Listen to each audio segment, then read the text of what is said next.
Welcome everyone to another game of 5th edition D&D with the Unnamed Adventures Guild. I'm Alex Newton. I'll be the DM for this afternoon, evening. Let's introduce our players for tonight. Ty, let's start with you. Hi, I'm Ty Johnston. I am playing Scribe. Scribe appears to be a young human male, about 20 years old. Just wears plain clothes, has a sack or a bag over, like a leather bag over one shoulder. No armor, no weapons, nothing fancy. And that's Scribe. All right. Javier? Hello, everybody. I'm Javier, and I will be playing Silver tonight. Half elf, what's wearing like with black hair and wearing like would seem like practical traveling clothes for the most part. Just spending after coming to Lumina for the tournament of the mage, he's been spending most of his time just crafting and doing arcane research, hoping to, learn and increase his power and with it his capability to fight and destroy evil. And he's been doing so from time to time. And now he wanders the city with this eerie, creepy feeling that just everyone's near him. Well, looking forward to his next mission. All right. Matt? Okay. I'm Matt. I'll be playing Harbeck Bronze Anvil, Mountain Dwarf. He's come to Illumina to sort of on a pilgrimage to improve his blacksmith skills to create the best weapon. And Christopher? Yeah. Hey, I'm Christopher. I'm gonna play N, who's a tiefling brute who easily dead-ended and always die in his session. So that's good. Yeah, that's me.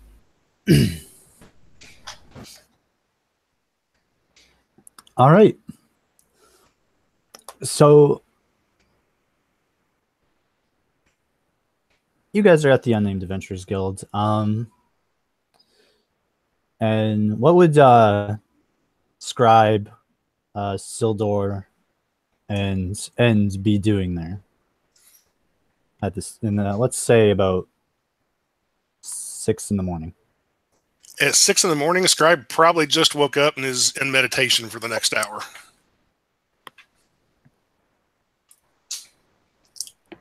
And Silver is likely already given his pretty small necessities regarding rest.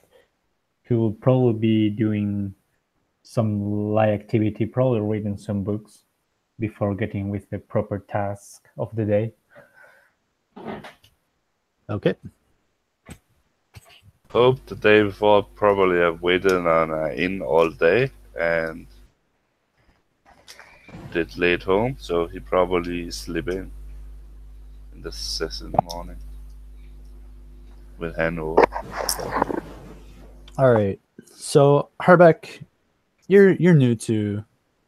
Are you new to Illumina or? Yeah. All right. Is your entry into? He's heard that there are a lot of good blacksmiths in the guild, so he figured, if it's easy to join, then you might as well just join it just to see what they're doing and see how he can improve his skills. All right. So you arrive. It's fairly early. Not a lot of people are really aroused. Some of the retainers and common attendees are there. They point you in the direction of Pincus's office, and you get yourself situated with the Unnamed Adventurers Guild. He informs you about the death clause and that if you die, you'll be resurrected. You can deny that right if you so choose at any time. However, you're not obligated to perform any tasks that you don't want to. So there is no sense of duty per se that is enforced by the guild.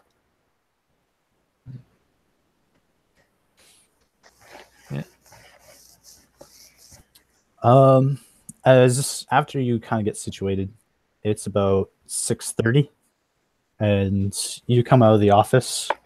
The rest of you are probably still continuing your light activities.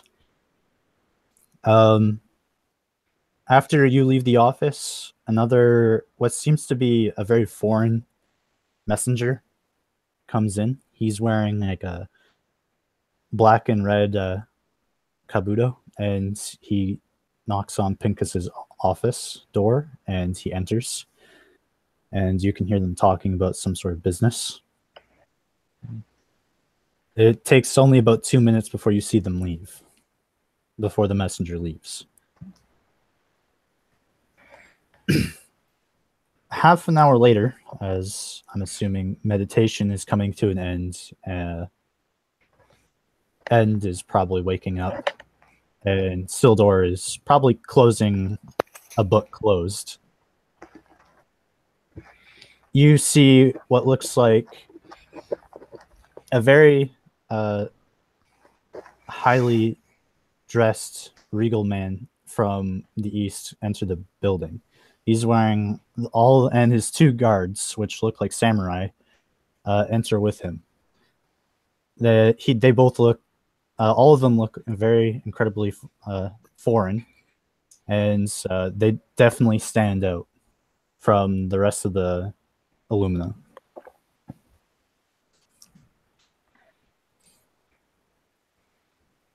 Scribe, go ahead. Okay.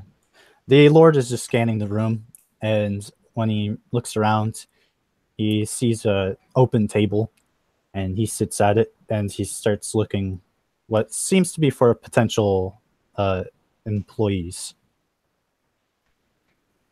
Scribe will come out of meditation, uncross his legs, and stand up, and slowly, with hands obviously showing, since there's guards with weapons and armor, approach the table and nod. Good sir, may I help you? I am looking for some competent mercenaries to help me with the task. I've just come in from ship, and I'm looking for someone who may know a lot of Illumina and how I can perhaps find someone that I've lost inside of this place. Well, depending on who is here and who is available, you've probably come to the right place. Do you have many allies here with you? Scribe will look around. Actually, I honestly don't think Scribe knows any of these people. Maybe Sildor.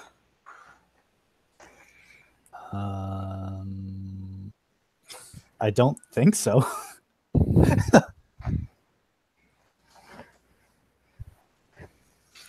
Oh, well. He says, well, I'm looking for one of my shinobi, and it would be greatly appreciated if you could gather some of your compatriots, to say the least, I'm sure. to help me find him. It's of utmost importance.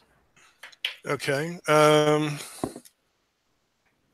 me for a few minutes then, and I'll see if I can gather some people.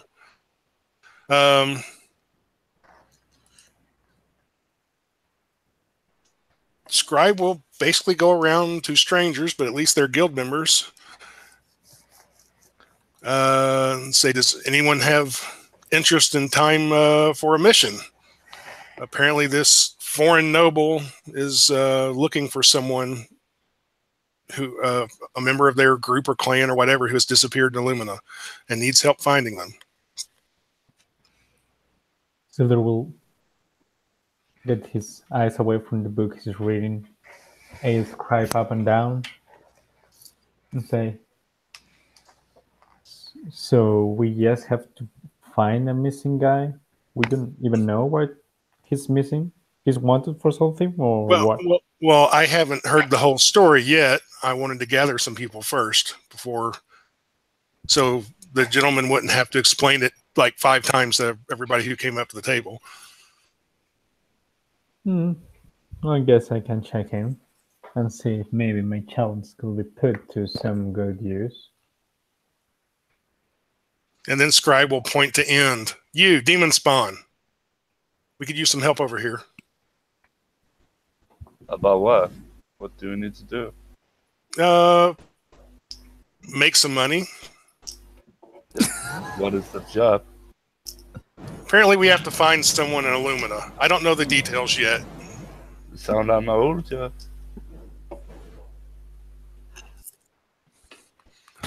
Go on over to the fancy guy with the armed guards, and I'll be there in a second. After OM sit me down and bring some beer help if I have some. And let's see, who else is around here? Oh, there's a dwarf.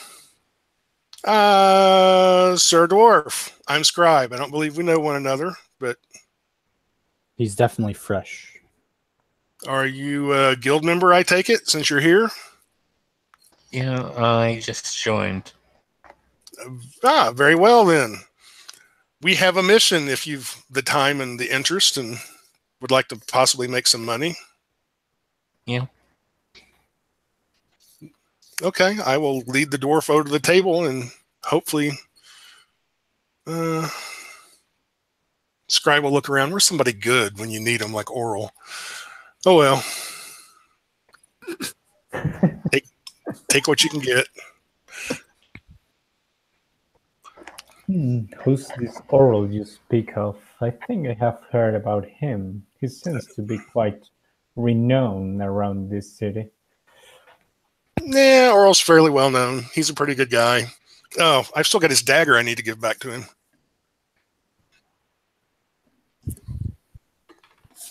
But all right. Good sort. You said there was a shinobi? Yes. In your culture, they're called ninja. Oh, so you want us to find somebody who probably doesn't want to be found. Okay. Yes. I know it could take some time for you to find him, so I am willing to separate with 1,000 gold pieces. Okay. And perhaps something else if you are interested and perhaps have the same goal that I do, or and my other members of my clan. I suppose that depends on what that goal is. But this shinobi, I take it you want them alive? He just needs to be stopped. If you can stop him and make him come to his senses and send him home, then, well, at least to our ship, then that would be all. Dead it is. Dead it is then. He says he's wearing very simple garb. A sash, black outfit covers him from head to toe. He should stand out in a crowd if you see him. However, I I doubt he has stayed inside the city for very long. So you think he might not be here? Well, him and I have not been here for very long either. So if he has left the city, then, well, he is blind. He's literally blind? Figuratively, he does not know the layout of the land. What name would he go by?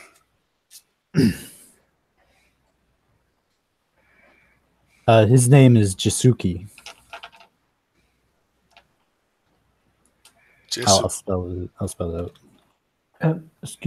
Excuse me, gentlemen, but where did you say you came from exactly? I come from the east. It took me a considerable amount of time to sail from where I am to here. I was curious because, well, it's not often that we see the likes of you around here. Yes. Interesting. Some of my members have already met with some of your members, as a matter of fact.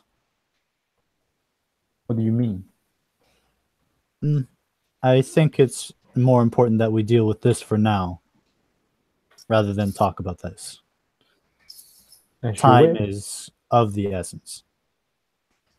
I guess all right. we can talk more calmly when the matter is dealt with.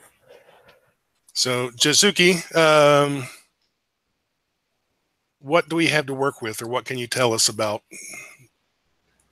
We need some kind of hints or tips on helping to find this fellow. Is this, well, it would, if he is looking for a suitable place for the summoning, he has probably stolen the map from nearby a store, perhaps. And he is a very straight to the point type of person. So he probably didn't take any detours. So from the harbor, perhaps look straight from there to the, well, gate that you would use to get out. So what is this summoning you mentioned? He says it's a celestial summoning. And why would he want to do this? He acts without knowing. But with our intentions in mind. It's a saying that we say when he's doing something he shouldn't be because he doesn't know. And and what he doesn't know is that once the summoning is complete, the celestial asks of a price from him. But if he doesn't have the price to pay for being summoned, it will, well, kill him. Okay. So that's one problem solved. Well, I'd hope to avoid that situation.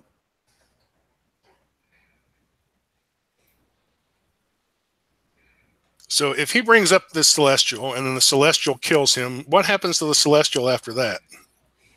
She will do as she's ordered for the next hour, which, if I know what he'll say is correct, the celestial will search out for anything considered evil, and she will begin a massacre.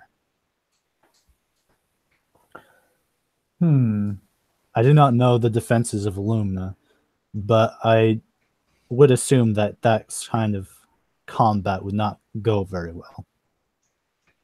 I mean, isn't the destruction of evil a noble deed? Or do you fear that the concept of this celestial of evil may be maybe too thin for our tastes?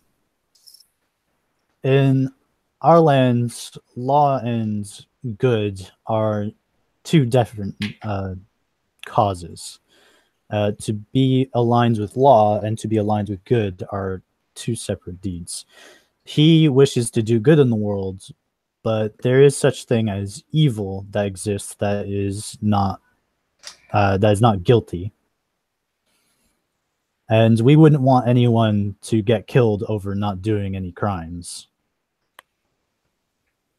Especially if they have done no evil. Okay. This summoning, what does he need to do this summoning, or does he need anything? Can he just do it on his own? He can just do it on his own. It will take him nearly 8 hours to complete, and he already has an hour ahead of us. Oh, so this is a fairly immediate thing then. Yes. Okay. Well, That's assuming he's started already. Well,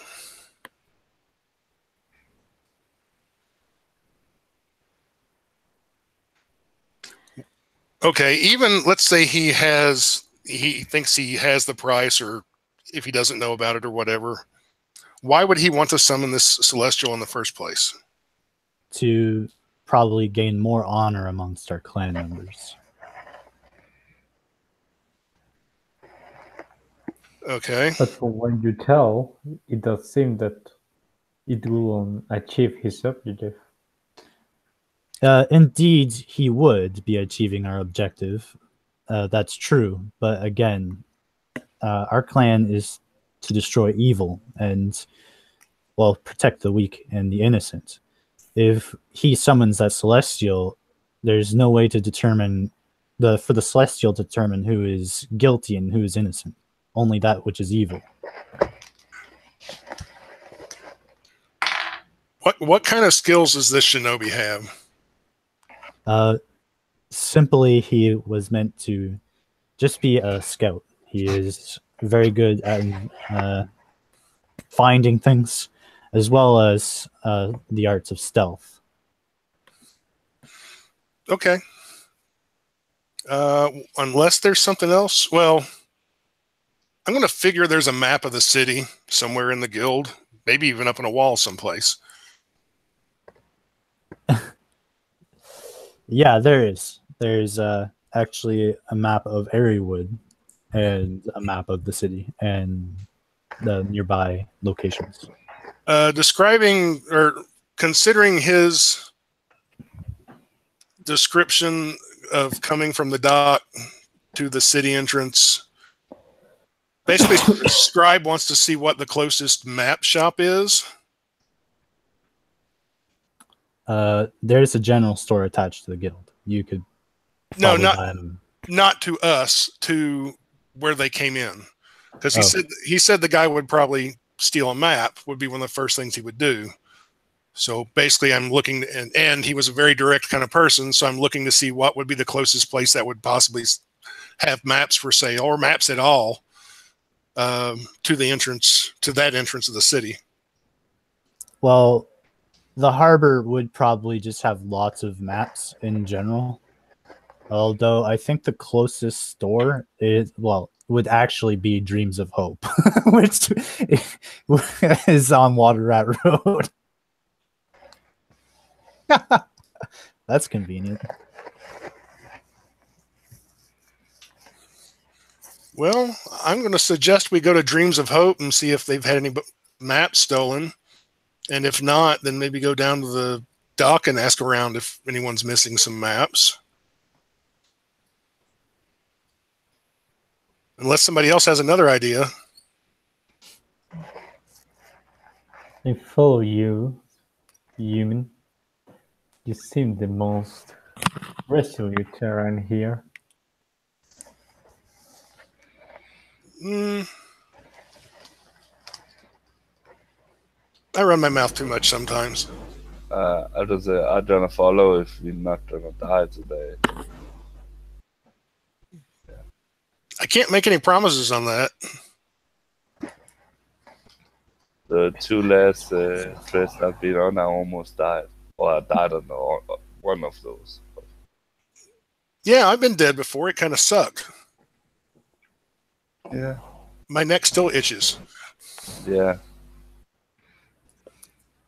Oh, you died already. You went through the ordeal of death and rebirth, I guess. If you want to call it that. Okay. Well, I guess we will go to Dreams of Hope. Okay. The Dreams of Hope is a pretty large establishment. It takes up pretty much half the road. But you go into their, like, most of the doors are locked because some of them are warehouses and some of them there's like an office area. But one of them is a store. And when you go in there and you inquire about perhaps some stolen maps, Yes. the lady who's running the store, she says, yeah, some guy wearing a black with a red belt was wearing what looked like a face mask. He ran in here and just scraped the map off my wall over there. When I grabbed my longsword, and she kind of points to the weapon that's there with her. Yeah. She said, by the time I grabbed the weapon, he was already out the door. And when I chased him out, when I ran out to the door, I couldn't see him anymore.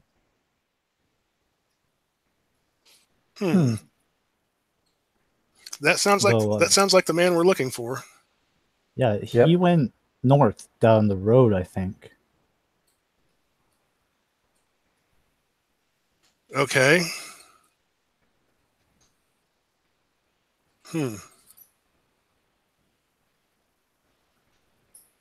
I guess. Though I didn't see him on the road, so maybe he went into the alley.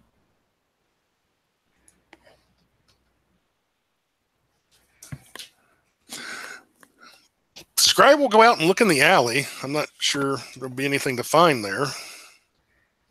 Yeah, there's some few like beggars there. They're kind of just trying to keep out of the cold weather and the slight breeze that's coming in. Any of you guys see a man dressed all in black with a mask on come through here recently? Probably in the last hour or two? Who wants to roll me a persuasion? I could do that if you allow me. Scribe is doing it. Let him have the glory. Okay, need to roll. I don't care. I can roll it. I'm not great at persuasion, but I don't completely suck. I'm trying to do it. All right, you do it. Talk to him. But I'm rolling like crap, so I roll a 4 and my die is a 9. It's lucky you're fucking talking to beggars, because they rolled 2. Oh, dude. I'm yeah. good to this stuff. I can find everything. They're like, yeah, we saw a guy. He went down the alley, and then he looks like he was trying to head north. I saw him go down Murky Street to the east. Okay.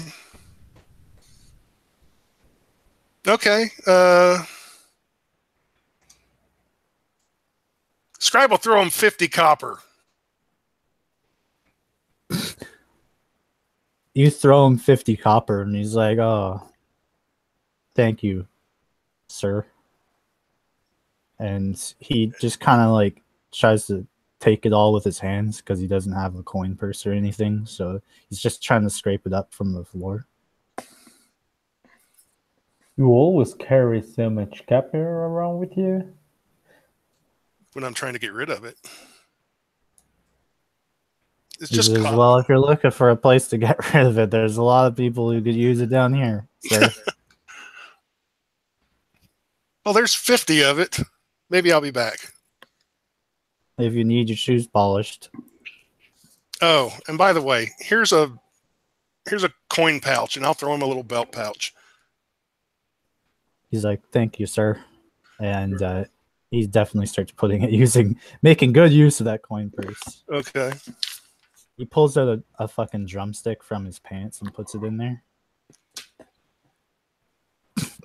A drumstick? Yes. Like for playing drums or like a chicken leg? Like a chicken leg. Okay. Hmm. I know I'm going to regret asking this, but front or back of his pants? Front. Okay. Oh my god. I mean, I regret it either way, but just had to know.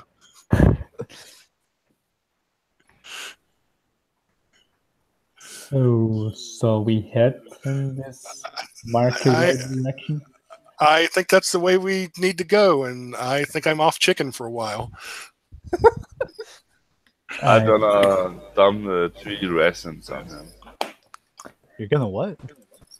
Yeah, give him 3 days of rations because it's way too much for that guy. All right, you're gonna fucking get this guy mugged. I don't give a shit. All right, so you give him a bunch of rations. And, A lot of fish. yeah, okay, you give him some fish, and he's like, "Holy shit!" It's true. We have like all the fish. He's like, "Any god I should pray to, sir, sirs?" Just pray to the fish god. Charlie? So I don't know who this Charlie fellow is, but I'll start praying to him. He's the chicken of the sea. I can get behind that. He takes a bite out of his drumstick. Apparently, you already did. He just leaves. He's like super satisfied eating this like disgusting looking grease covered chicken drumstick. Okay. All right, we're heading north and then east. All right, you're heading down Murky Street, and of course, when you talk to the merchants, they don't really tell you anything, but you do see some peddlers that are trying to sell some what looks like antiques. Yes, good sir or lady. Did you see anyone running through here in the last hour or two dressed all in black? Probably had a mask on. Red sash, possibly. Sure, somebody roll me persuasion or whatever social skill that you want. I'll do it this time. And I got a 7.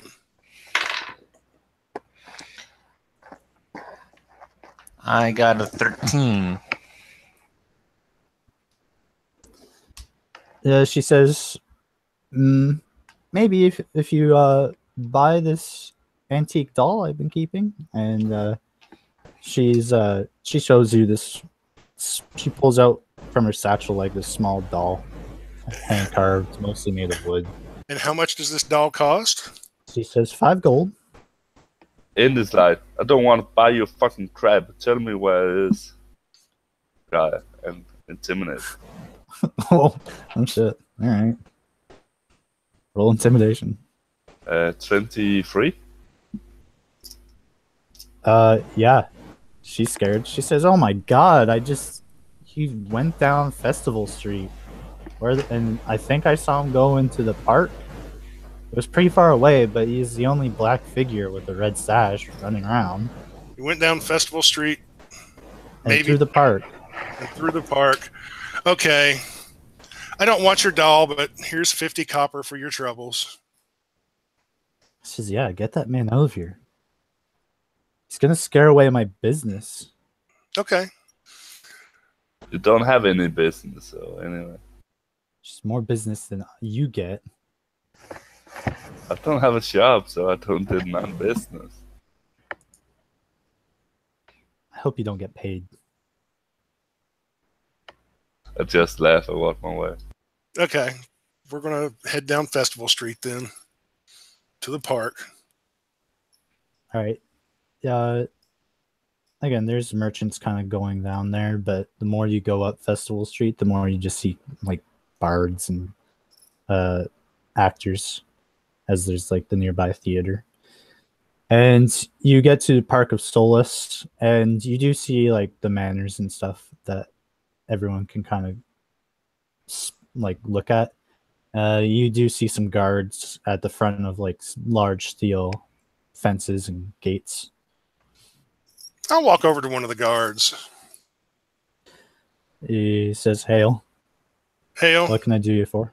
You seen anybody run through here in the last hour or so, dressed all in black, maybe had a mask on, a red belt or a red sash, you know, kind of foreign looking?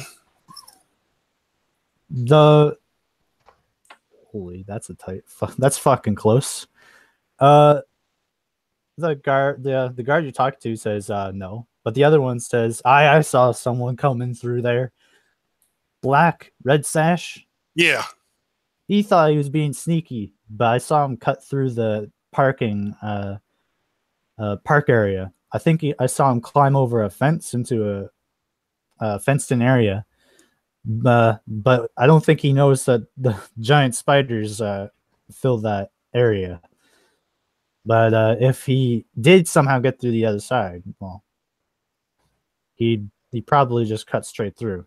After I saw him jump in there, I stopped looking. Okay. I take it you're not paid to guard that area. He says, "Not that house, no."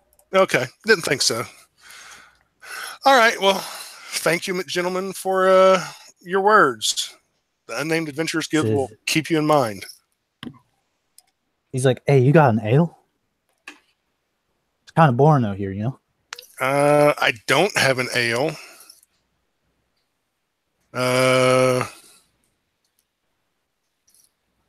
Sorry. He says, "Damn." If I did, or even some wine, I'd let you have one. Okay, we're off to the fence that apparently there's spiders on the other side of it. Or shrub or whatever it was. Yeah, you run into the fence, like to the fenced-in house, which is pretty much close to the other side of the park. Like you can see it through the trees from the one building. And you get there, and as soon as you look into it, you do see like spider webs in like the tall canopies. But this fence goes so high, and it even like arcs around, so the spiders can't get out. But you do see like giant webs in the trees, though you don't really see the spiders. Do you think he got through there, or maybe he's just Spider Mill right now?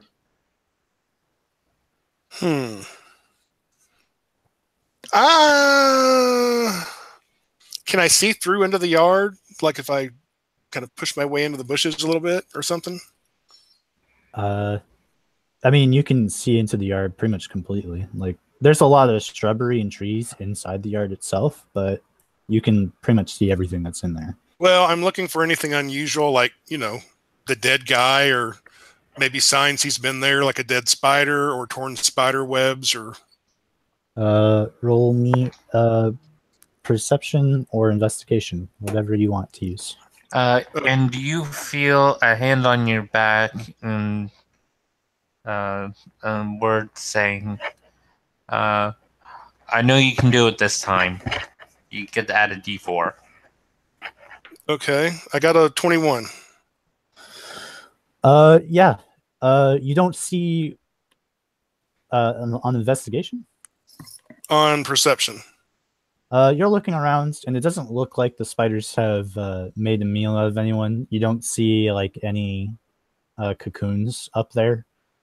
You're looking around, and you do like on the far side. It looks like there's somebody kind of like taking a smoke break, and like has a pipe out at one of the buildings in the back. But besides that, you don't really see any signs of somebody being captured inside the fence. I'll yell at the person taking their smoke break. Hey, you over there. He's looking at you, and it's like, with your 21, like he's baked, man. He's looking around, and he's like, when you point to him, he looks past himself. He's like, huh? And he points to himself. Yeah, you. He's like, come on over. He's not inside the fence. He's just on the other side of it. It looks like there's a gate where he's standing, but it's closed. I'll go down to him. He says, "Hey, what are you sirs doing here?"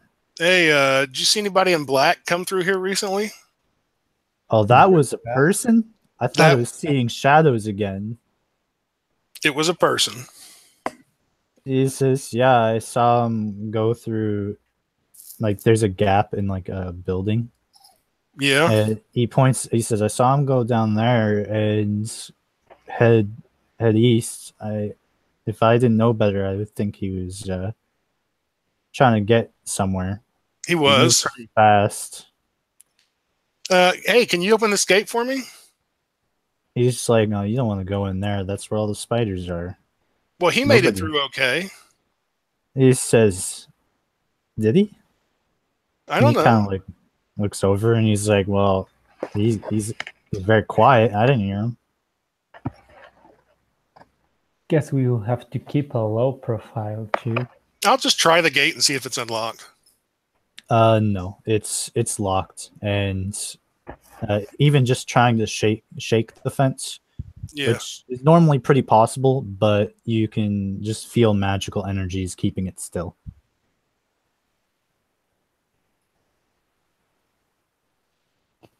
Okay. He says, there's no one in there. If there was in there, the spiders would have had him by now. I Yeah, think but the guy you're looking for is run off. we've got to make sure. He's like, all right, fine, Well, fine. Okay. And he takes out a key and he opens it up, and he shows you around. Every time a giant spider kind of comes down, he kind of just picks up a wand and he points it at them, and it just emits a bright light. It doesn't actually do anything to them, but they get startled by it and they run away. They scuttle up back to the treetops. Okay. Well, that's interesting. And you guys circle around the place, and we'll just keep your score of 21. It doesn't look like anybody's been captured, though you do see some like footprints going through some of like the flower bed. You don't see like anyone trapped in there.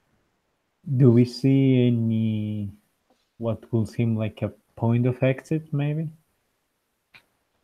A what? A point of exit, like if he got through, maybe where he could have exited this area where the spiders are, if he was able to get through it. Oh, if he climbed all the way, if he climbed up the fence, like the fence itself, like you couldn't squeeze through it, but if you climb to the top, you could squeeze through it. The bars that like kind of make the roof are large, like have large enough gaps for a person to get through, but the giant spiders would find that kind of task impossible.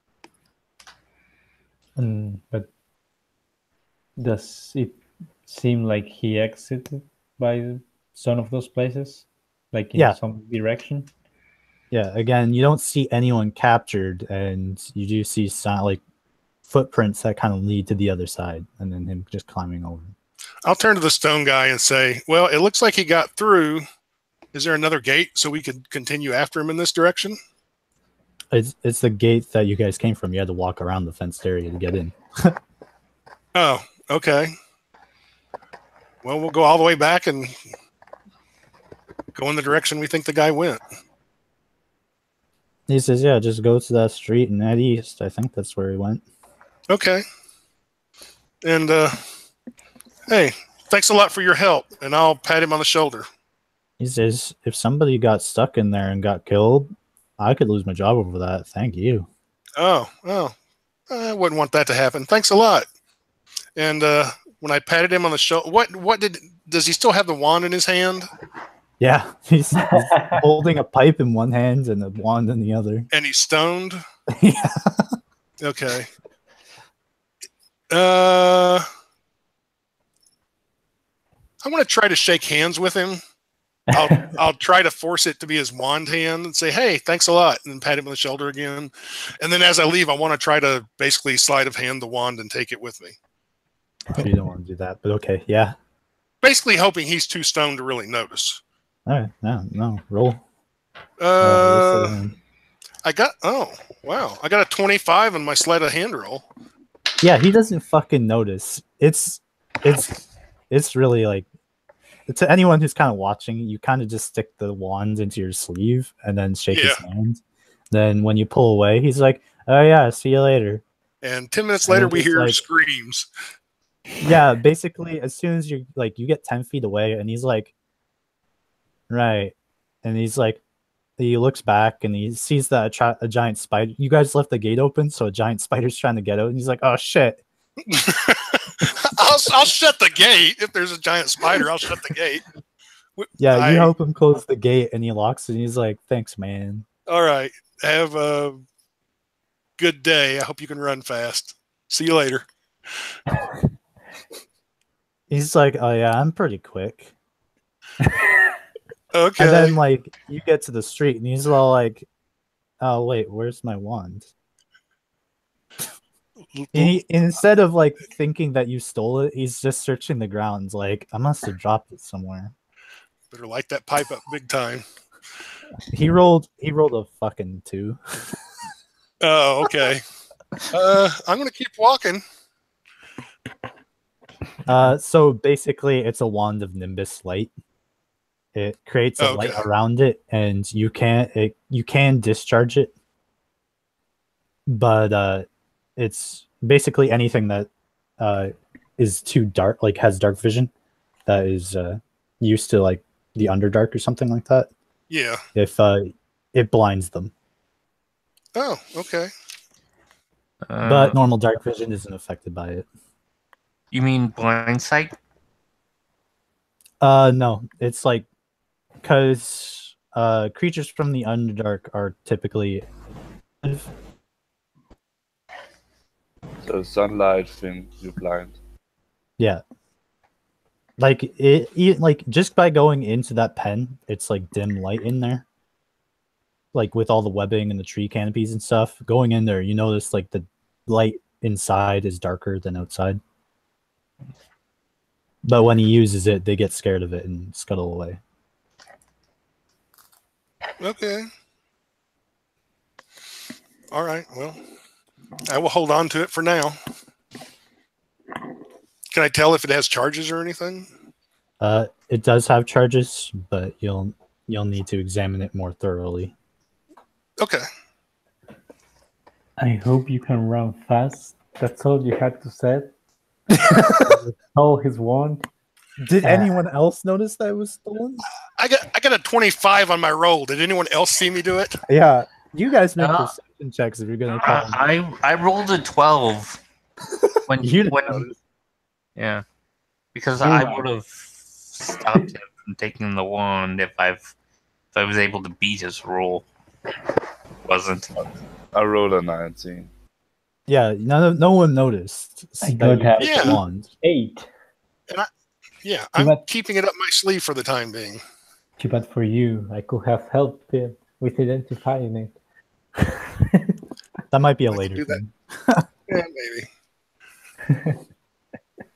All right, so you head east down the road to Oxcart Road, and you notice some more peddlers. There are some like what looks like workers there that don't have any work, and you can see them talking to some like farmers and stuff, and some sergeants if they need some stuff moving, but stuff moved, but they keep kind of getting denied, and they say they have like enough workers.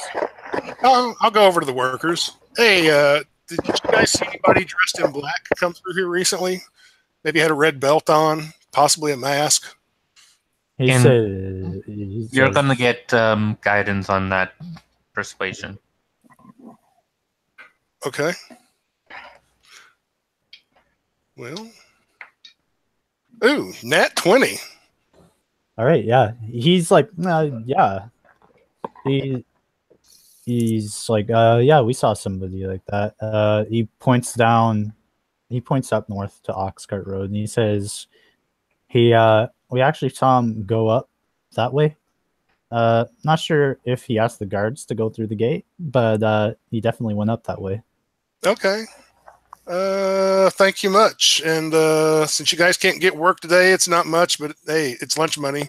Here's 50 copper for everybody. All right, you give 50 copper to 3 people.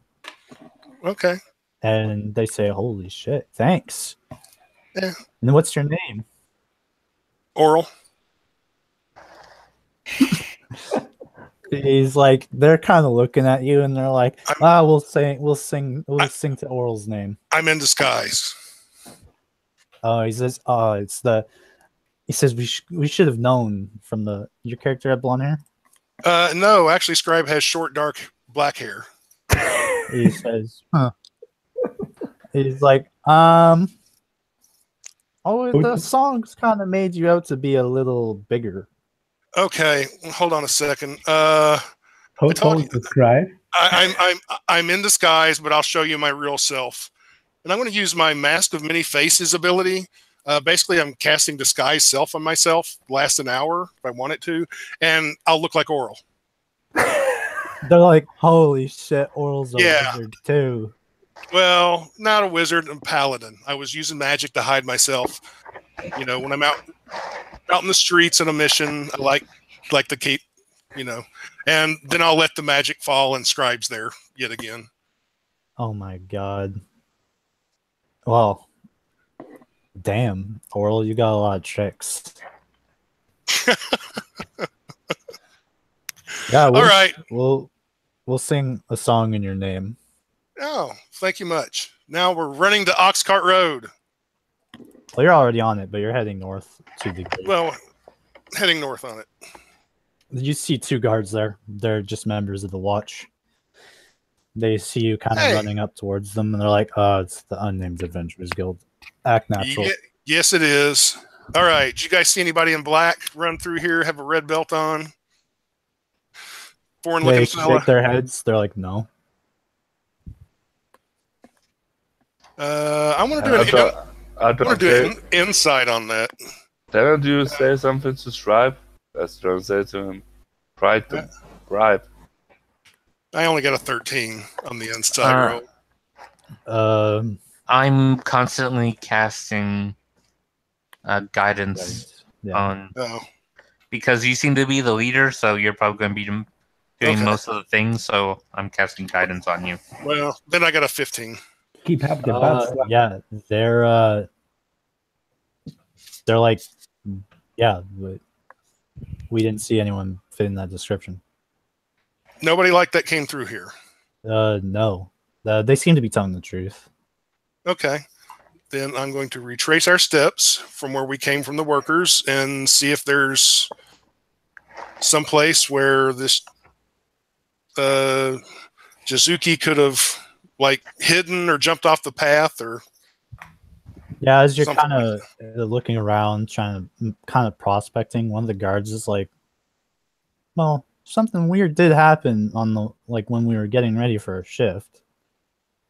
And he kind of walks over to the garrison door that they kind of prep for the shift swaps and stuff like that. Yeah. He's like, what the hell? And he opens the door and he's like, this is unlocked. And he looks to the other side and it's unlocked too. And he's like, somebody must have picked the locks. Bastard. Okay. Can we go through here? It seems the trail is warm again. He says, damn straight. Go catch that asshole. Okay. We'll go through then. So now you're on kind of the dirt road that is Oxcart Road. And this is where the training grounds is. And you see of course, this is where all the festivals have been held recently. So you do see this some tents that are still there, and you do see some patrons that are just kind of drinking at bar stands and stuff like that. But just south of that, there's whole campgrounds and sergeants talking to forming drills with new recruits.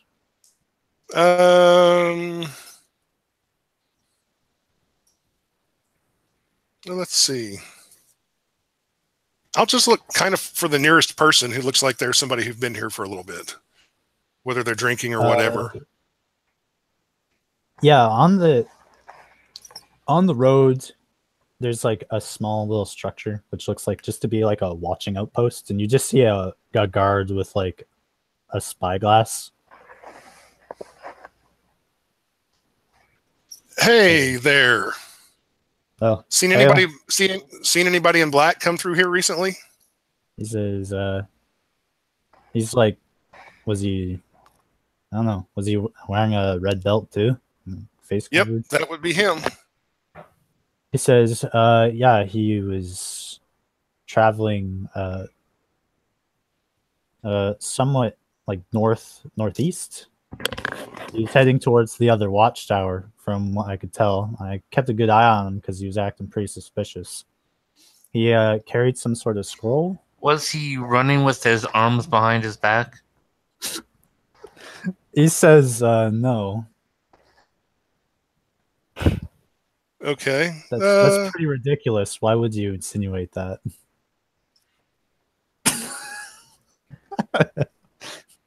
Keep up the good work. We're after this guy. And Scribe will run off in that direction. Northwest or east, whichever way it was. Northeast. He just says, just go to the other watchtower. And Okay. they should have more information there. Heading towards the other watchtower. You get there, and there's a lieutenant just kind of sitting in front of it. And he looks pretty bored. Seen anyone dressed in black with a red belt come through here recently? Holy crap. Let somebody know you're here. He fixes his helmet and he stands up. He says, as a matter of fact, we did see somebody. They were kind of heading northeast, heading towards some of the buildings down there. There's like a little swamp area. I think he went in there. Okay. Do we It's just heavy brush. Once you get through it, you should see him there. I think our guy is actually watching him. Okay. Do we know where Jisuki was aiming to go? Because hey, maybe We don't for sure. if we knew, we could avoid so much stopping here and there. Well, guess let's follow the trail for now. Yeah, we'll keep running in the direction towards the swamp. It's not like too swampy. It's just like a little bit of water. It's kind of like a very shallow pond. And just like you said, you run through the brush there. And I would say this whole investigation took you like a couple hours. So just from all the running you had to do. Yeah. But once you get through the heavy brush, you just kind of see him on this dry spot. He has the scroll opened up and he's chanting the ritual. Does anyone know Primordial? No. Primordial, let me check. I know Celestial. Yeah, you would know that. You recognize some of the words, although it sounds like it's just a name that's being said. Where are my languages? I don't find You don't have any. We're just grunting and groaning. yeah, but I don't have Primordial. This is The guy said he was trying to summon a Celestial. Or just well, if he's trying to summon Celestial, my character would think the chant would be in Celestial, but he's not chanting in Celestial. He's only saying the name in Celestial, so that doesn't make sense. I'm saying this to the group, saying why isn't he chanting in Celestial then? Well, one, maybe he's going to summon something else, or two, who knows? Maybe the magic is weird. I don't know that much about arcane stuff, but can I actually make a check given his kind of proficient in the arcane domain, if that makes any sense? Like his make an Arcana if you want. Okay. One. Although you can't understand the language entirely and the kind of prayer and meditation that he's going through, you do recognize some of the words as a summoning ritual. It seems he's speaking primarily in Orin, and of course, the name is celestial in nature. This scroll that's in front of him, does he have it open like he's reading from it? It doesn't look like he's looking down at it, but you could just be looking down without moving his head. Okay. Is it like he needs the scroll to complete the ritual? Depends. Most people do, though. Well, Scribe's going to cast Eldritch Blast. So 2 glowing daggers appear in one of his hands, and he's throwing both of them at the scroll. Yeah, make me a attack roll. Got a 15 and a 17. Those both hit. Roll for damage. Only 4 points of damage. Sucky damage. Yeah, the scroll is severely damaged, but it kind of blasts away from him. And he gets up to his feet and kind of looks to the 4 of you. 13 to hit. The scroll? Yeah. We basically did it at the exact same time. We both had the same thought. What spell are you casting? Or item you throwing? Guiding bolt. Oh yeah, roll for damage. It's just a scroll. It's not like it has any armor. It's 46 radiant. Is it easier or more difficult to hit than an unarmored oral? It's actually 16 harder points. to hit than an unarmored oral. 16 points of radiant on the scroll. Yeah, the part that he was reading from is severely damaged. It's illegible.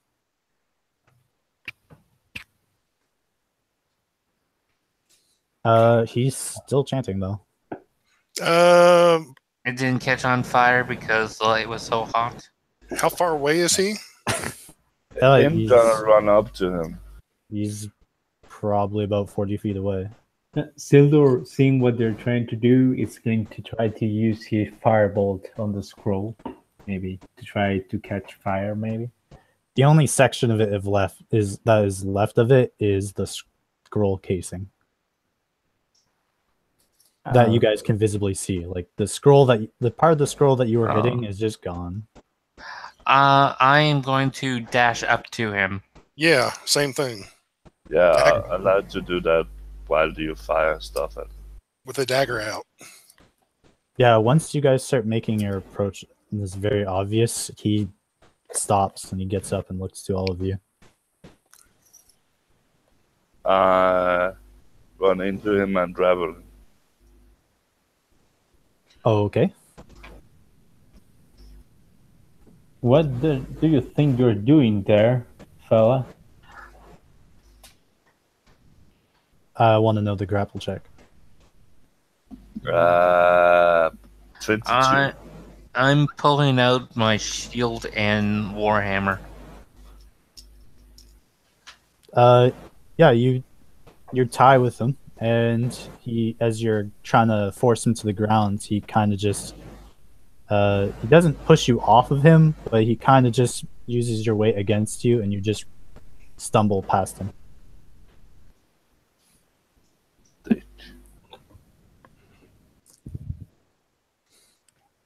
And he's looking to the rest of you, and he says, "Well, you are very perceptive to find me." Scribe will stop about 10 feet away and point his dagger at the guy and say, "Look, it's this simple. We have to find you and take you back to your master without you performing the ceremony, or we have to kill you. It's up to you which one you want it to be." This ceremony is not as good idea as it seems, so I will suggest you behave civilly, drop it, and just return to your normal duties in serving your claim. He says, "And how can I take you at your word? You attacked me without any warning." Well, so far we've not done any damage to you. We did damage your scroll because at least I was thinking it was part of the ceremony. Oh, it is. But I don't need it. Well, you can take our word for it because we stopped and not continued trying to kill you. If we were just here to kill you or just here to fight, I wouldn't have stopped and started talking to you. We wouldn't have even targeted the scroll in the first place. Exactly.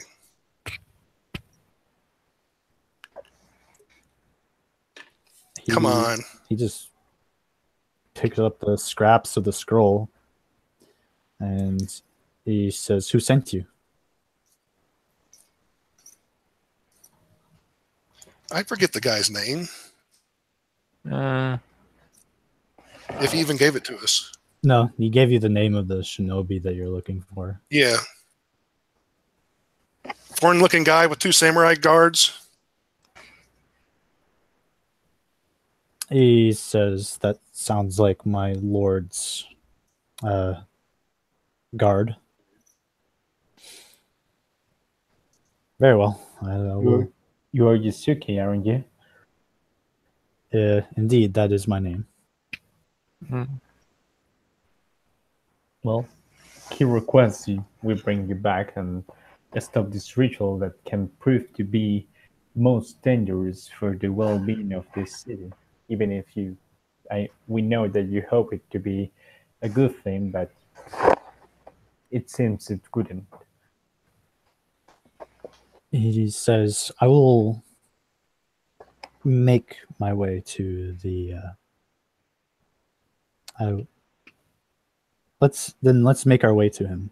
But perhaps you could be kind enough to show me the city." Well, unless anyone else pose any quarrels with this idea? Insight? Sure, roll. That was a 10. He seems interested in the city, wanting to know how to get around and the stores and stuff. He says that him and his lord are going to be there for a considerable amount of time, so he was hoping that you could show him around.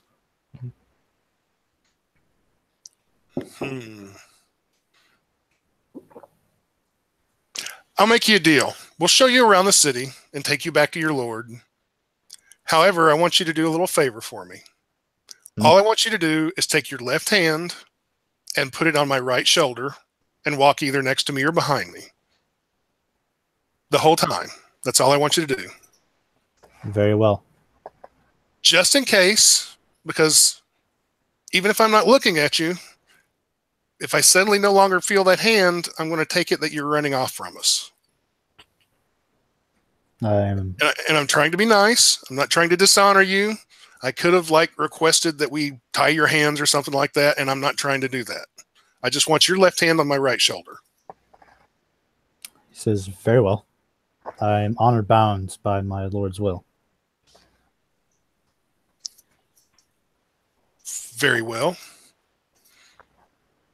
And he does so. He puts his left hand on your right shoulder. Okay. And I'll lead him around the city a little bit. All right. Let's take a quick bathroom break. Okay. Okay.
Let's see who else shows up.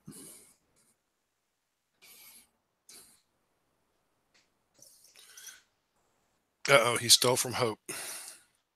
Oh no! Somebody stole from somebody. Call the watch.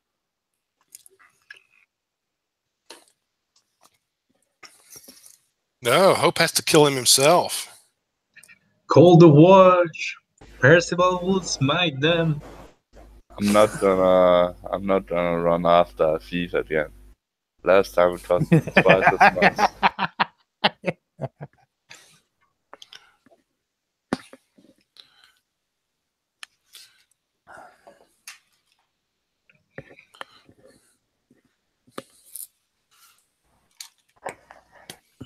So everyone's back. We're going to lead this guy down an alley and then stab him to death and take his purse. You don't see a purse on him, it's just the scroll. Damn. Okay. All right. So you give him a tour of the city. How long do you want this tour to be? Just the places on the road back to the harbor. Back to the harbor? Okay. So Twilight, Beggars, then Water Rat. Yeah, we can show him where the guild is. Okay. So I mean, his boss knows it, but he may not. Well, we have to come through Oxcart Road. Then we have to go Crossroad to Square of the Gods, and then we go by the guild, or we can go all the way down to Tempest and then back up.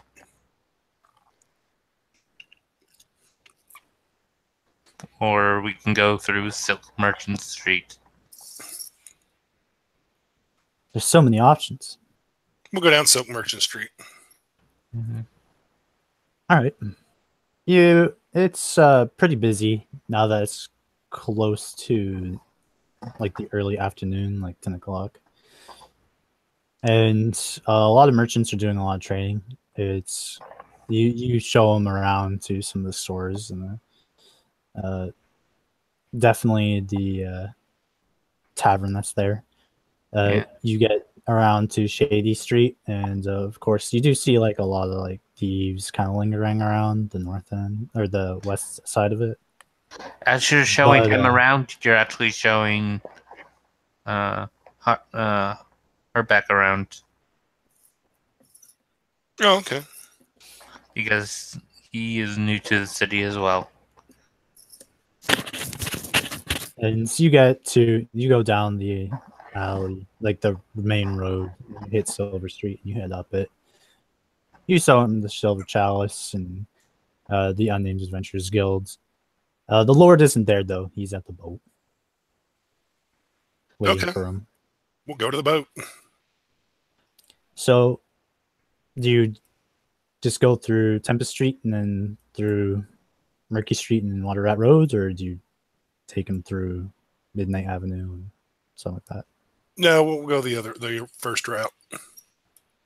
Okay, so you take him down a bit of Regal Street and you show him like he sees all the merchants coming through. You get to Tempest Street and eventually you get to the big fountain where it actually quiets down. Scribe, making a perception check.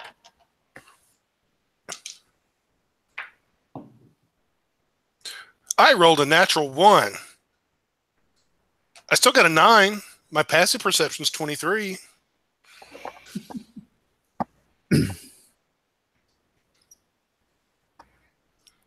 You do not.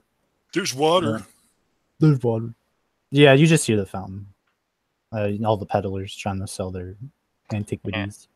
You know, Is his hand I'm still? watching the guy, so He's not doing anything. His hands aren't moving. His one hand is still on her shoulder. Okay. He's still walking around. So the other hand is just at his side, just holding the scroll. every once in a while I'll take my warhammer and poke him. You can see him kind of look back, and his eyes looking back at you, but he doesn't say anything. He's been very quiet this entire trip. Why so quiet? It takes him about 8 seconds to respond, but after a while, he says, just taking in everything. Wouldn't want to interrupt your tour. Yeah. Okay. We're going to take him to his lord. All right. Does something look off when he takes like that long to respond? Who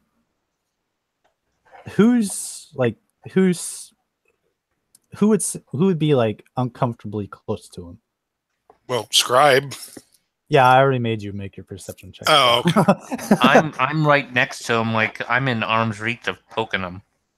Yeah, I in literally one dwarf, mean, so like, it's not that long of a reach. So Silver is likely, he's probably, being one that's telling him things and curiosities he has found out himself about the city on the some time he has spent there so far. The things he found the most interesting, that probably is not what most people think is the most interesting, but still. everyone has the preference. And considering just go. Well, considering he took so long to answer, I want to take out my gem of seeing and look at him. All right, you use one of its charges. Yeah. All right, these roll me an Arcana check. Let's see. Oh, hold on a second. Okay. I got. Can I assist him with what Damn. he's doing? Or I It don't know doesn't- what to think. You I can't got a see 4. it. I got a 4. You do notice that there's some sort of energy that is kind of flowing around him, Okay. and it seems to like stretch like to the sky. And when you kind of follow it up, it doesn't. It just kind of goes endlessly to the sky, but it doesn't. But your kind of lack of knowledge on the subject, you're not Yeah. really sure what it would be. I'll put the gem away. I'll still have true sight for 10 minutes. Or at least that's what it looked like. And I'll just ask him, it's like, okay, what kind of magic do you have on you at the moment? He just shows you the scroll. No, there's some kind of magical aura around you. He says, I don't know what you're talking about.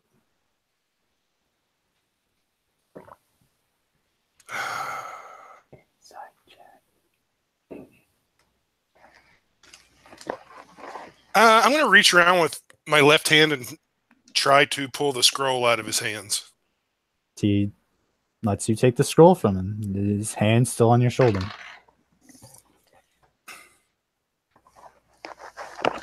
does an 11 inside do anything? Nope. He seems to be telling the truth. Okay, screw it. We'll just take him to his lord. I mean, you're already well on the way there. Okay. Well, we're taking him there. We're doing it then. Okay. So you're holding onto the scroll? Yes, for the time being. Can I see the scroll? Sure. Okay. I hand it to him. You guys are halfway down Murky Street when you pass the scroll to him. I move 10 feet back from the group. Okay. Yeah. I start casting Mending. Yeah, repeated use of it does kind of bring the scroll back together. And Yeah, some but of it each is use legible. is a minute, so I might only get a couple uses of it before we get to the harbor. Well, are you taking your time, or are you trying to kind of hurry through? I'm trying to make it so it's readable. I'm just talking about group pacing right now. Oh. We're not running, but we're not going to dawdle anymore. Okay, so okay. Yeah. You are mending the scroll and you repair most of the damage that has come to it. By the time you get halfway down Water Rat Road, and Yeah. Then I put it in my bag.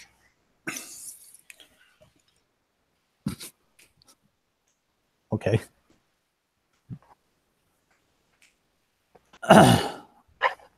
All right, so you guys get to halfway down Water Rat Road. What's your name?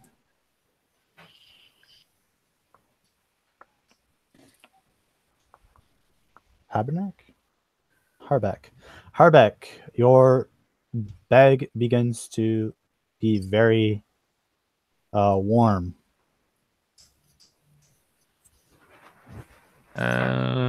I yell at the group, "Hey guys, we have a situation," and I throw my bag on the ground and getting battle ready.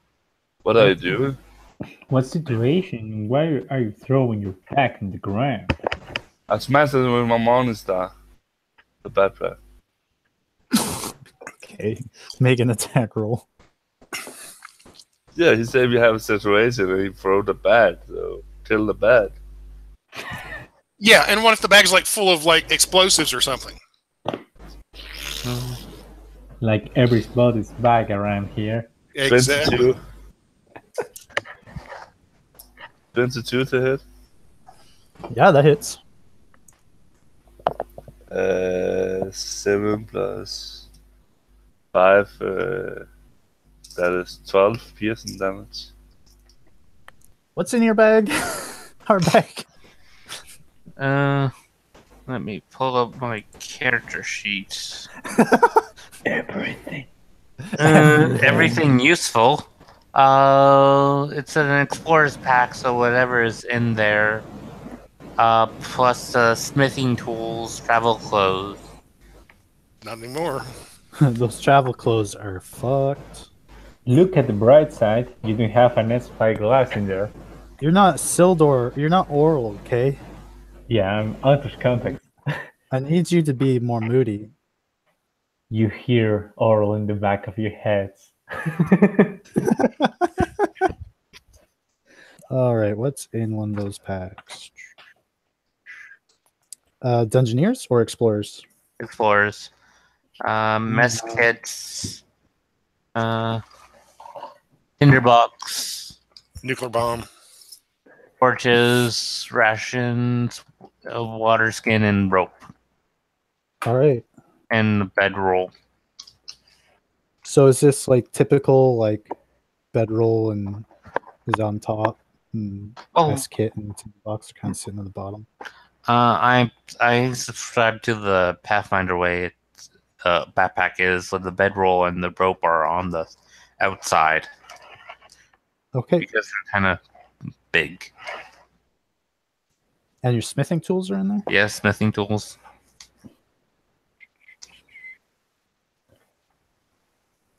Yeah, all right.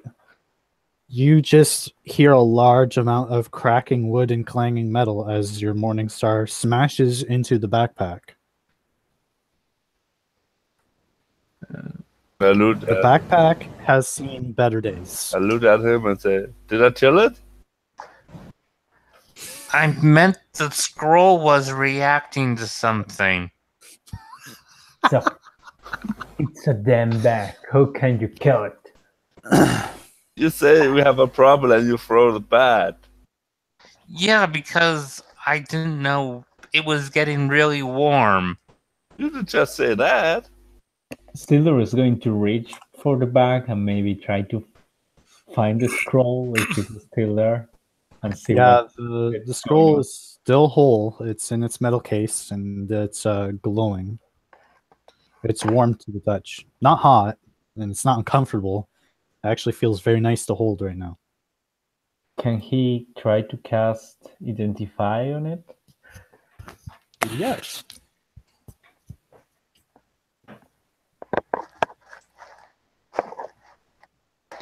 I inspect my backpack to find out what is broken. He broke. There it is. He broke 7 of your torches. He destroyed 3 of your rations, and you punched a hole into your water skin. As well, the hammer that comes with your smithing kit is also like the handle, the shaft of it is cracked. Yeah. Oh. I turn to End and I say, "You owe me new smithing tools." That's the only thing I say. I just see you to do magic and repair that stuff. Oh yeah. It can only repair 1 scratch. It would take hours to repair the torches. How do I know how much that is? I'll throw in 2 gold. Okay, that's not enough. It would be for the torches. I think. Yeah, it's like 10 torches is. Yeah, like nothing. Yeah. All right, so do you cast Identify, or are you going to ritual cast Identify?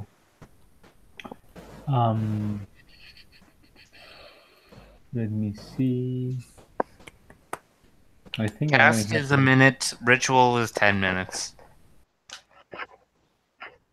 I guess I have to do it as a ritual because. Or we could just say, "Hey, Jizuki, what just happened?"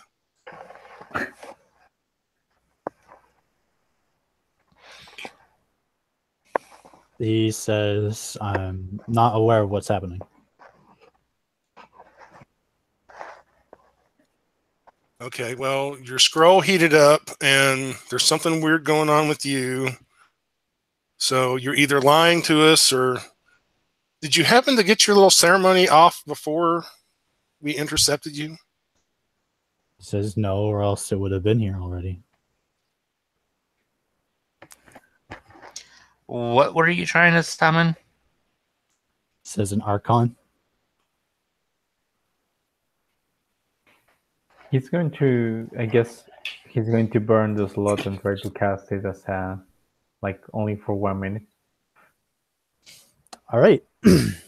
You kind of just unfurl the scroll and you cast Identify on it, which takes a minute.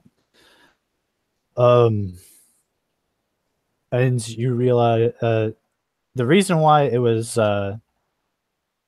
he was saying it in Orin and using a celestial name is because it's an Archon of Wind. That's what he's attempting to summon. And do I have an idea what it's happening right now with the thing warming up and such? It seems. Make me a Arcana check. Yeah. He has guidance. Okay. Damn. You realize that somebody is still carrying out the ritual.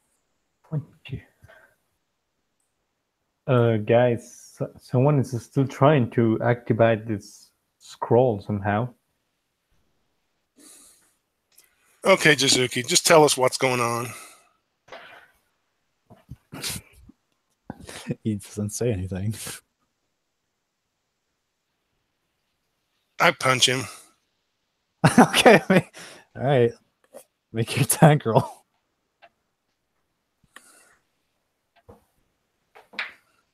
Um, 23. Oh, that's gonna be a hit. For 6 points of damage. Hey, I'm only first level, but I am a monk. Oh yeah. I was like, what? Oh yeah.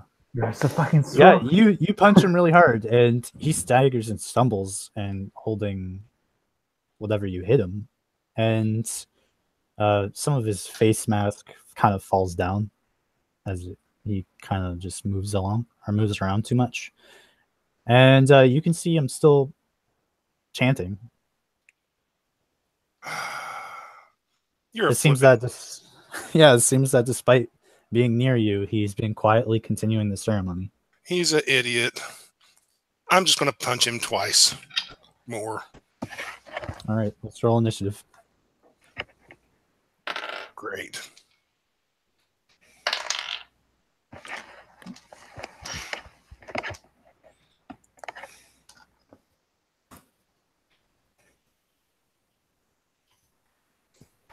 Jeez.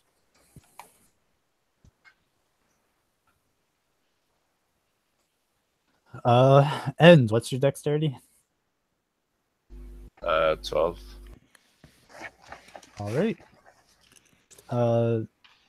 Harbeck, your turn. Yeah. I'm going to hit the guy with my warhammer. Make your attack roll. 23 to hit. That hits. Yeah. Ooh. That is 12 points of magic bludgeoning damage. Cleric of the Forge, I knew it. Oh yeah, he goes down. He's either dead or unconscious. Your choice. Unconscious because he's a good person. Okay. Since I've still got true seeing on, is this light still going from him up to the heavens? Yes.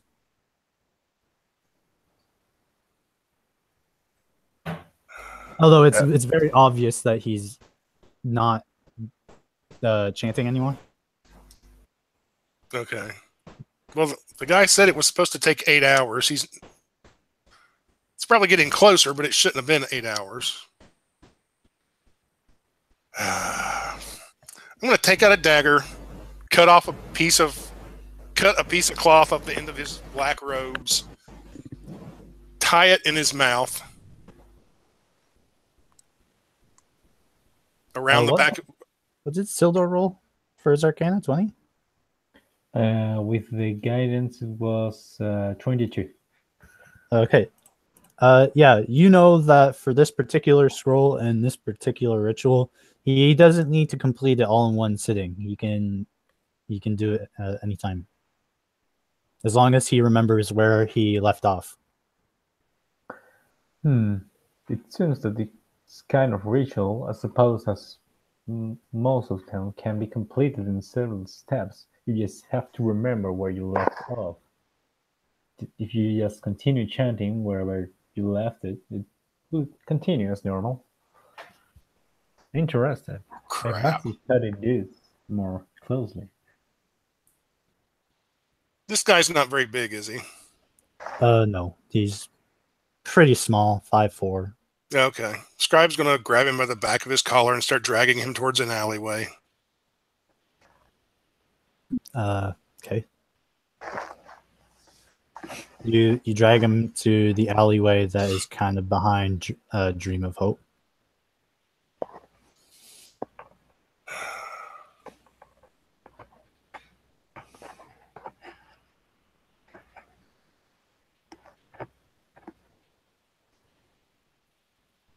What next? Or did you plan on him waking up? No. Yeah. I take out my dagger and cut his throat. Yeah. Kate, he's dead. Unless somebody wants to stop him. I'm casting mending on my hammer. I guess mending on the throat. But I like to stop him if I see it. Silver will be like, shouldn't we just take him to with Yeah, the master? Scribe's not going to fight. When he puts the dagger to his throat, if people are like stepping forward, he's going to stop. Okay. Yeah, I'm Like- just gonna tie him up and put him on my bed and start going to where we need to go. I'm gonna hot tie him and put him over a ladder backpack. All right. You are now just- carrying him. I just want to point out before we take this guy back to his master, two things. One, he seems pretty intent on finishing this ritual and can do so apparently, from now on. And two, he doesn't, despite his talk of loyalty, he seems more interested in doing what he wants to do than what his lord wants him to do. Yeah, but then it is our problem. It's not our problem. It's going to be our problem if he lets loose some powerful thing in the city. So cut out his tongue. I don't give a shit.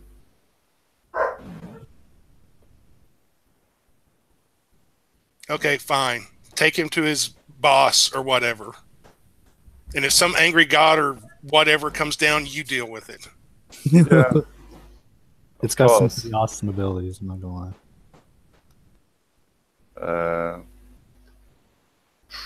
Probably just going to shop in Dreams of Hope, buying a bed or a set to have him in, so it look like I go around with some stuff, not a person.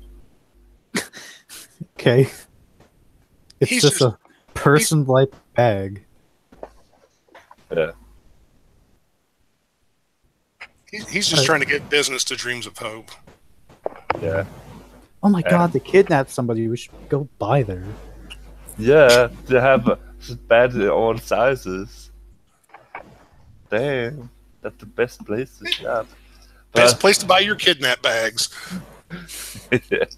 So, Dusk Shroud's in. Do what? I said Dusk Shroud is gonna buy there all the time then. Oh, yeah.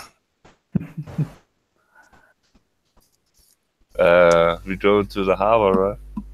Yeah, I guess we have to go to the Lord. This ship is very noticeable. It is a massive ship. A ship that could easily sail the vast oceans outside of the Demon Sea. And it's about 200 feet long. It basically has a house built on top of it, and it's about 100 feet wide. Like, this thing is massive. Scribe's just going to stand there and stare at it and say, "You think that's it?" I mean, if we take a look about the surrounding harbor, compare the different ships, notice the faint cultural difference that are prominent in the ship building structure and patterns, yeah, I think that's probably it.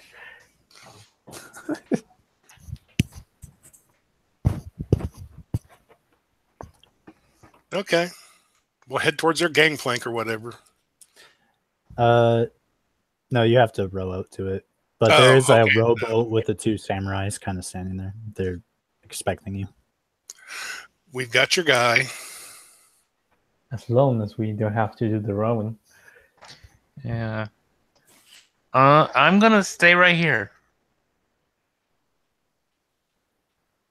Doors in the sea have a don't have a very good relationship. The samurai says this is just a small river compared to the oceans that we're used to. You will be safe.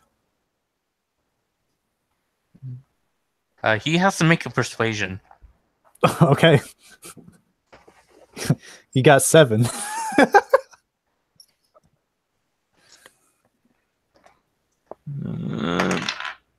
No, he's staying on the dock. And he says, very well.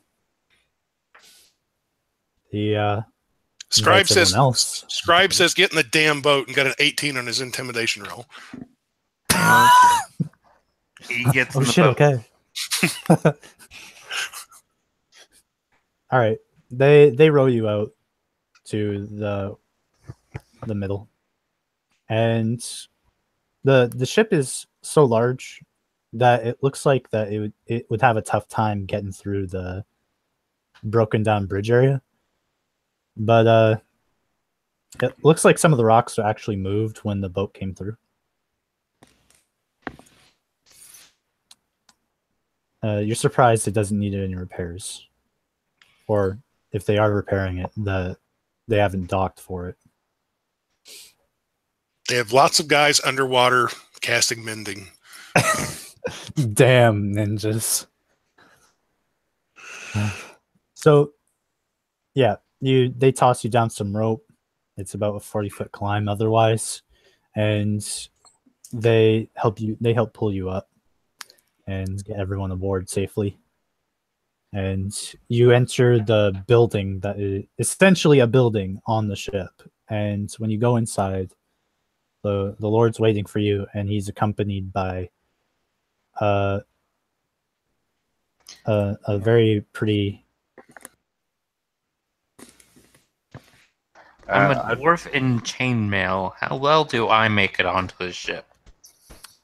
It's a very tedious struggle. Make me an athletics check. What about me with a person on my back? And chainmail. They just tie him up and pull him up onto the boat. Oh, okay. They're not going to expect you to climb.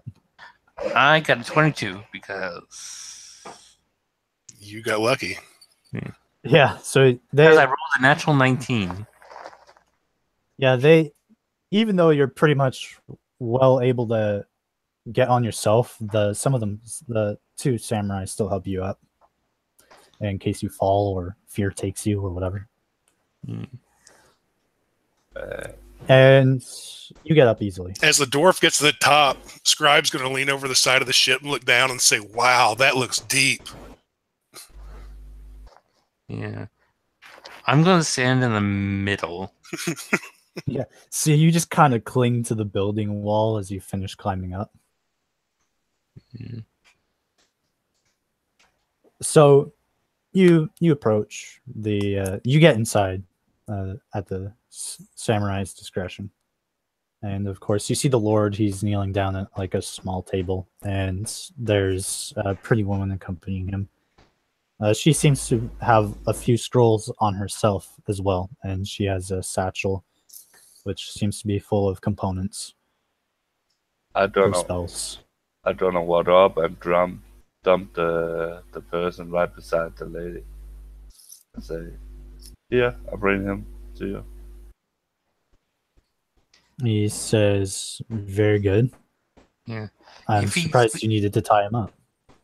If he speaks at any point while he's here, he's going to summon an Archon Wind.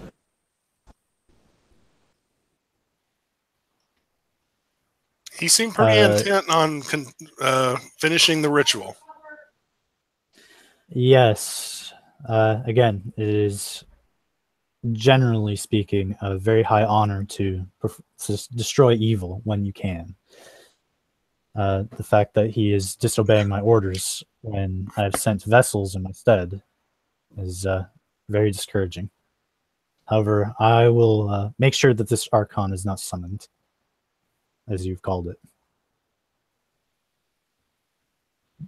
And the very beautiful woman standing beside him seems to cast a spell on him.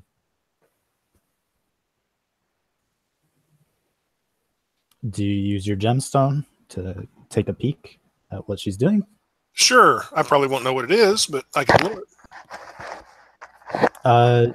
The tether that was kind of just endlessly going to the sky is now just it's just kind of reels back to him, and then once it gets to him, the aura just kind of around him just kind of fades away.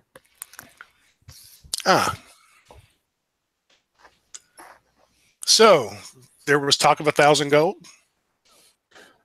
He says yes, and he looks to somebody else, and well-dressed servant comes over and with a large sack of gold and places it on the table.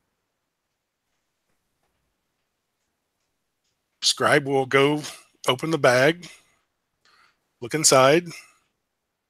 It's again mostly gold, though there are some assorted gems, but all in all, it will come up to 1,000 gold.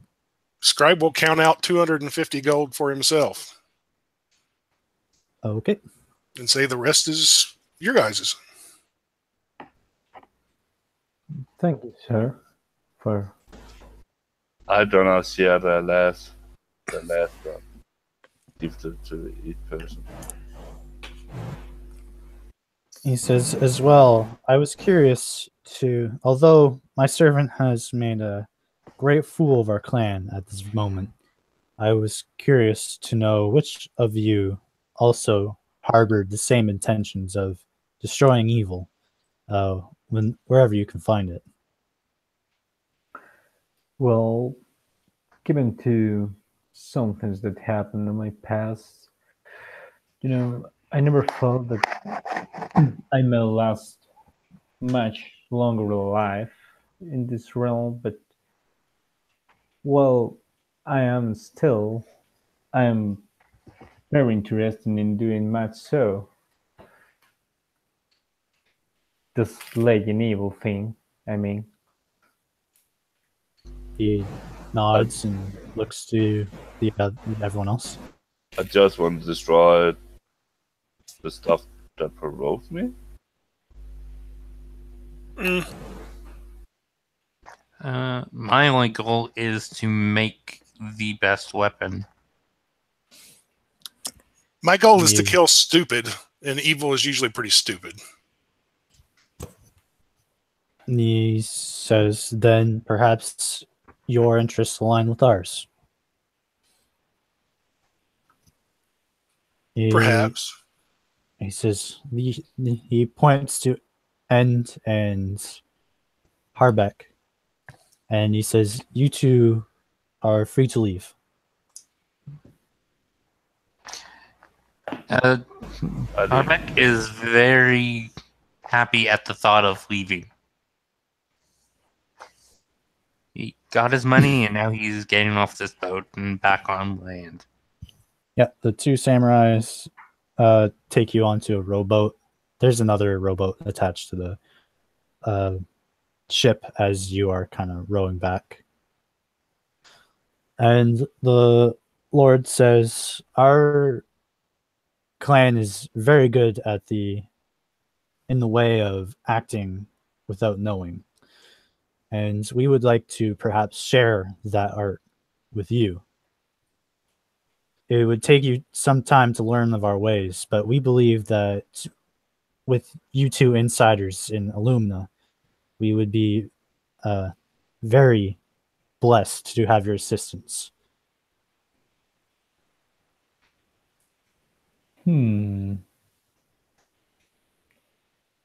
Seems like a fair proposal. He looks to Scribe. I'm thinking I'm going to pass. It's nothing against you. Let's just say I already have enough things keeping me busy at the moment. He says, very well. We hope that we can do business with you two in the future. And he says the ship will be waiting for you if you choose to leave. Oh, well, thank you. And I'll walk out. Just as a curious question, who is the current owner of the summoning scroll? The apparent wizardress that is standing beside the Lord. She took it off of him. I thought Sildor had it. I imagine you guys would have gave it to them since it belongs to them. But I wanted to study it. No.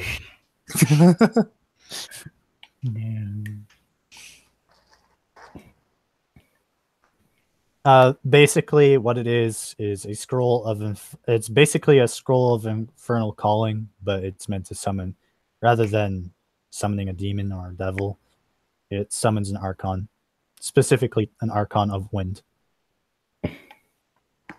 I was more interested in the you can leave it and take it, like continue it where you left, anytime, any moment. That'll look pretty cool. Well, she says if you're interested in studying it, then feel free, as long as you don't intend to use it. Don't worry, I have other plans. Okay. So the three of you head to shore with your gold, and Sildor is on the boat.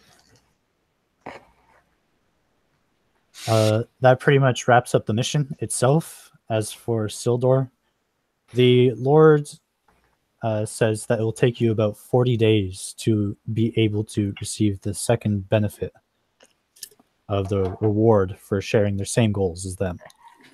And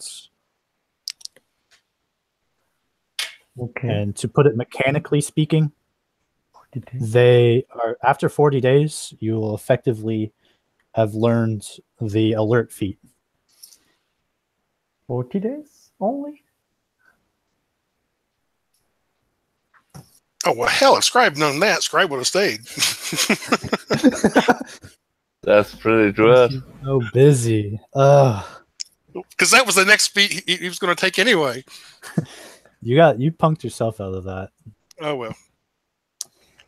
The ship is still in Start town. swimming back. I changed my mind. But does it take only 40 days? As a quest reward, yes, because they will have multiple people training you.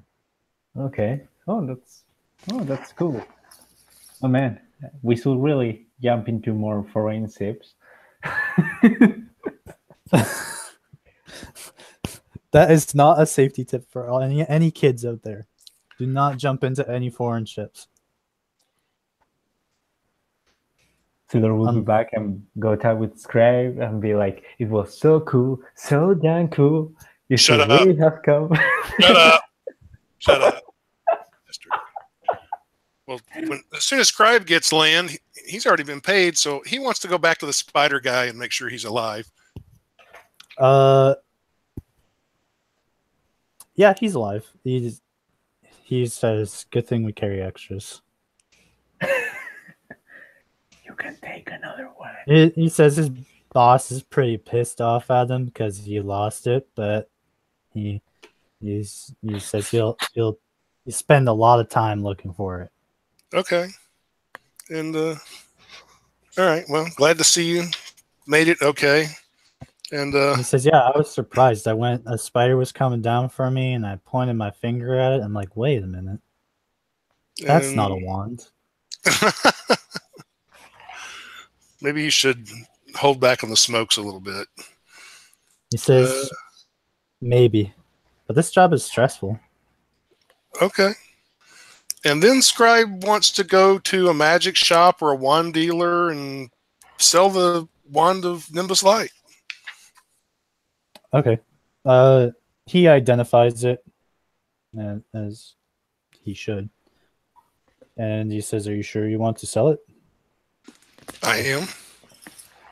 I'll probably need it next week, but I'm going to worry about that. I don't like to carry a lot of stuff. He says, "Very well." He says, "I'll buy it off of you for 250 gold." Done deal. All right. He gives you 250 additional gold. Okay.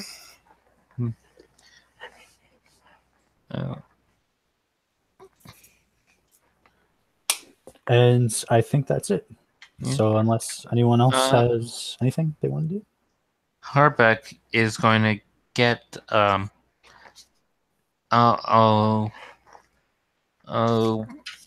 wouldn't say a longish strap of leather and attach it to the bottom of his warhammer.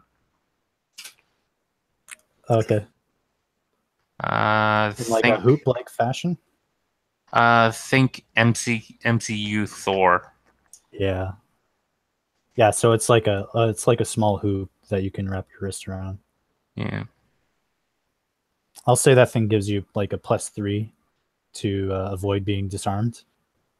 If that ever fucking comes up, it doesn't really ever come up, but oh no, it's so he can have it around his wrist, and then he can drop his hammer and not have to pick it up off the ground after casting the spell because he needs a free hand.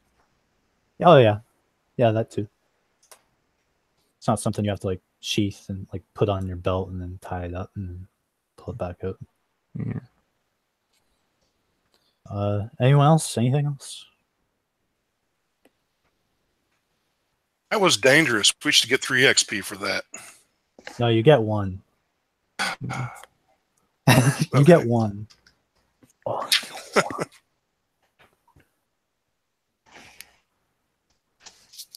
You guys are no fun. You won't let Scribe kill anybody. All right. So again, after 40 days, Sildor, feel free to give yourself the alert feat. Okay. They'll pay for your living expenses while you're there.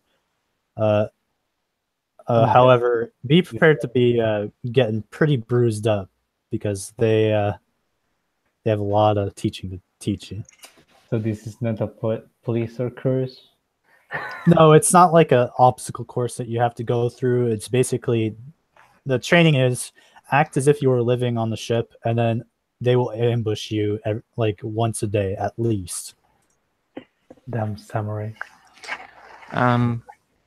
So